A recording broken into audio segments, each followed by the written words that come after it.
Welcome to Kadampa podcasts. These podcasts offer practical solutions to daily challenges and help guide us to a happier and more peaceful state of mind. In each episode, you will find an extract from a teaching given by one of various Kadampa Buddhist teachers worldwide. All these teachings are inspired by the profound wisdom of Venerable Geshe Khalsang Gyatso Rinpoche, a Buddhist master for our time. We hope you enjoy listening.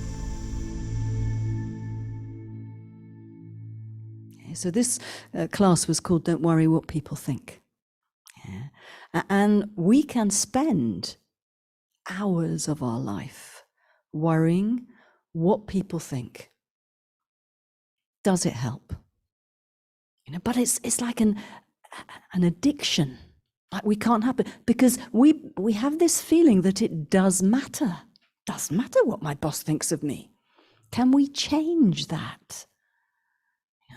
So attachment to our reputation is stimulated very, very often in an environment where everybody is having that stimulated because it seems important. I've got to have a good reputation.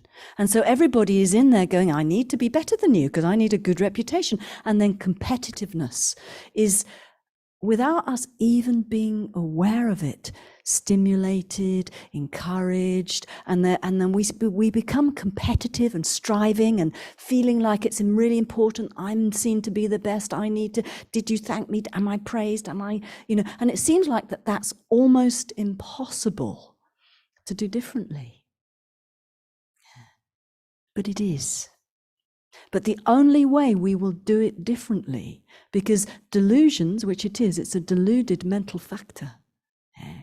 That delusion triggers delusions. And we'll talk about the delusion that it mainly triggers, that is a real devastating delusion for our relationships, for the way we can actually succeed with our colleagues, with our boss, with our partners, and so on. But they're sort of, they depend upon each other.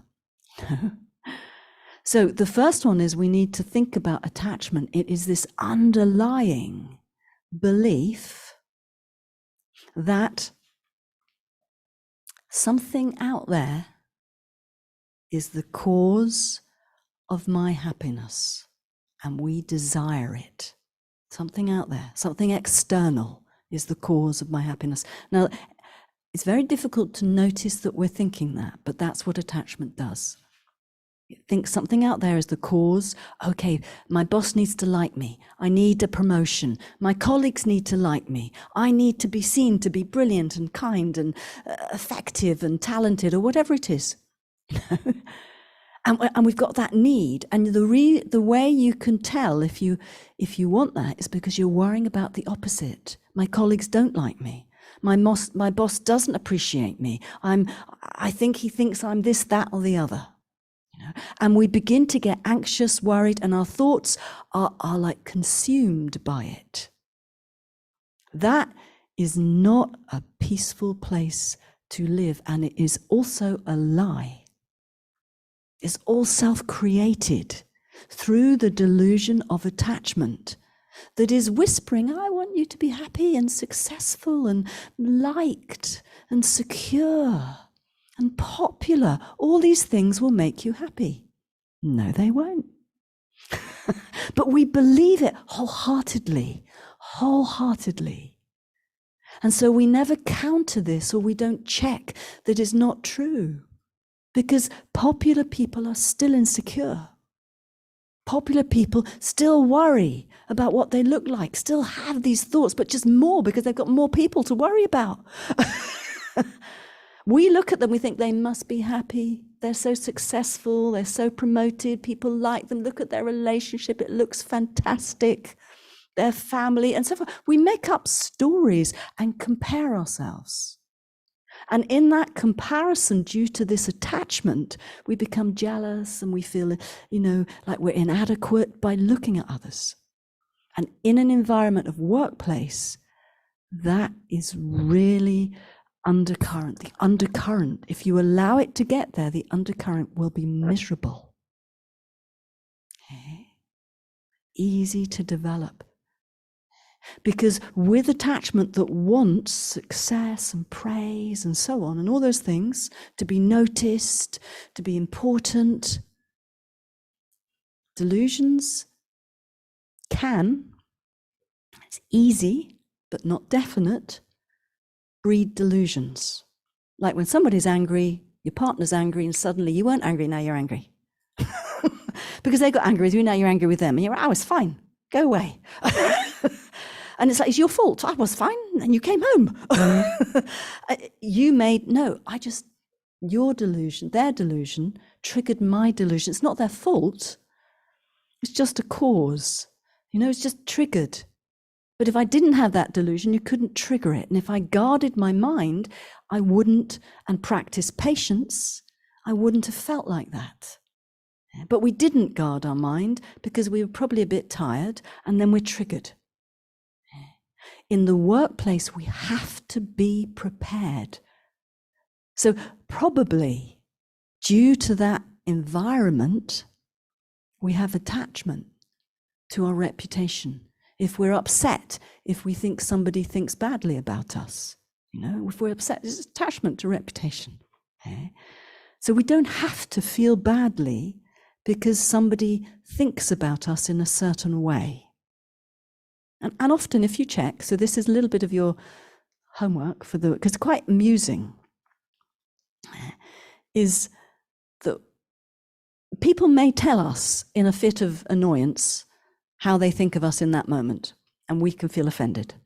And then we go, okay, I think you do feel like about it, you've told me, but it's only that moment they've told us. Most of what we get upset about is things we think people probably are thinking about us. But we have no idea what they're thinking about us. Absolutely. And I don't know if you've had the experience where somebody comes up and I said, well, blah, blah, blah, and I thought you thought this. And you look at them, I didn't think that. And they've been torturing themselves over it because you had a look on your face. Our faces, let me tell you, your faces, sometimes I could torture myself. But it's no point because we have no idea. Because the face we have when we meet people isn't always, the face that we're so self-focused. This is where attachment comes from. If you want to identify what's going on, if attachment is leading you with your motivation, it's a self-focus. What about me? What do people think of me? What does my boss think of me? What do my colleagues think of me? Am I doing a good job? We can be conscientious for their sake. We don't have to be stressed out for our sake. But we have to distinguish this because there's so much stress, anxiety, worry that are coming from this bad mental disease of attachment to our reputation.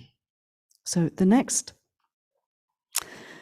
which tells us what attachment to our reputation will breed when we are successful.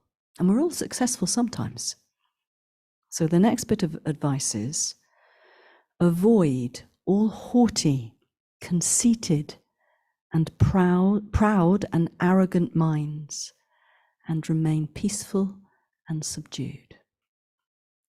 Avoid all haughty, conceited, proud, and arrogant minds, and remain peaceful and subdued. Okay. When we desire reputation, we're attached to our reputation, which on some level we all are, whether it's with our friendship, our status, whatever it is, where we live, what we think people think of us, what our family, our parents think of us. When we're successful in getting a little bit of that, we have this feeling of oh, that's nice. Oh, I've got a promotion. Oh, my boss liked it. Oh, look, I've done that well. Oh, look at that. And we get this. Now, that puff puffed up feeling, it is a poison. We think it feels confident and we like it. We're sort of addicted to, I feel important. Oh, I'm special. I've singled out. Oh, yes, look, promoted, special, important. Now, those reactions, if we're not careful, are triggering pride, which is self-importance. Self-importance does us no favors for everything else that attachment to reputation wants, such as, popularity. Do you like an arrogant person? Do you like them? Bossy, arrogant, self-important people? No. Now, it's quite likely that the pride within us, I know this because I thought this, doesn't see itself, no, I'm not proud. I don't have whatever she's saying. I maybe have that attachment to reputation. I've noticed that. I'm not arrogant and proudful. No. But it's there. So I feel, oh, yes. Somebody, praises you. Oh, yes, that's me. They praise somebody else. Oh, pain. That's the same thing. If we had a humble mind, we just delight in their being praised. But when we have a prideful mind, we get jealous when others are praised because we want to be more important. So this advice is hand in hand in our daily life. Because if we want to have a peaceful, enjoyable, good relationships with others who we're at work with every relationship, the higher, the lower, our colleagues, everyone, and our family and friends, we want to be able to spot that haughty, it's an interesting word, isn't it? Conceited and arrogant mind. It just means that I feel more important than. And if you look at your friendship, your family, there will be people you feel when you're honest, when the mind is pacified. It's interesting to do, not with a big stick, just an that we probably feel better, not in an exaggerated way, but just better. We do things better. We judge people more, even the friends. Yeah, that's good, but you're really doing that wrong. You really got that completely off. And we're judging in this way. But that's deep attachment. It's deep. And we have that particularly for relationships, friendships, parents, children, and then you just spread it out. So it's there. But when we begin to work with it, we can avoid. Because I would go when in my younger nun days, and I would be terribly arrogant about wearing my robes when I met him for lunch in London. He was so embarrassed. And I wondered why he'd run ahead. He'd whisper to some people at the table and he'd run ahead because he'd met colleagues in their suits and everything. He couldn't explain me. I'm a nun. I'm proud of it. So that's arrogant. That was inconsiderate, not understanding his world. Because his people wouldn't have understood my world. They just think, Michael's got a crazy, religious, fanatical daughter. But the more, I had to work with it, the more I began to understand it does no good to just insist on wearing my robes when I was with him. Just relax. Try and just be not in his face being important. So we have to check this because it is a practice to try and remain humble and cherish others instead of being in their face and demanding something from them.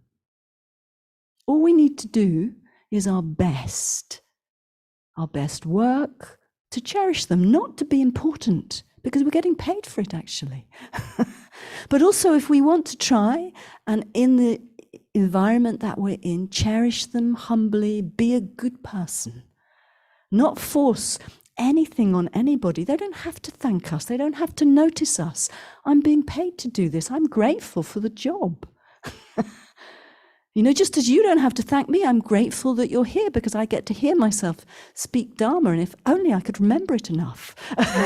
But the more you come, the more I hear myself say it, the more I can remember it. So thank you. So we need to reverse. Don't demand. But allow our mind to remain humble and feel others are important. Cherish others. The mind of humility is one of the most peaceful states. I have occasionally had moments where I go, it's like the nature of patience. It also has a feeling of contentment, really relaxing. To have that humble mind that definitely my teacher had. All the time. If you feel inspired by this podcast, then dive deeper into timeless wisdom of modern Kadampa Buddhism by following the link in the episode description. We look forward to reconnecting with you in the next episode of Kadampa Podcasts.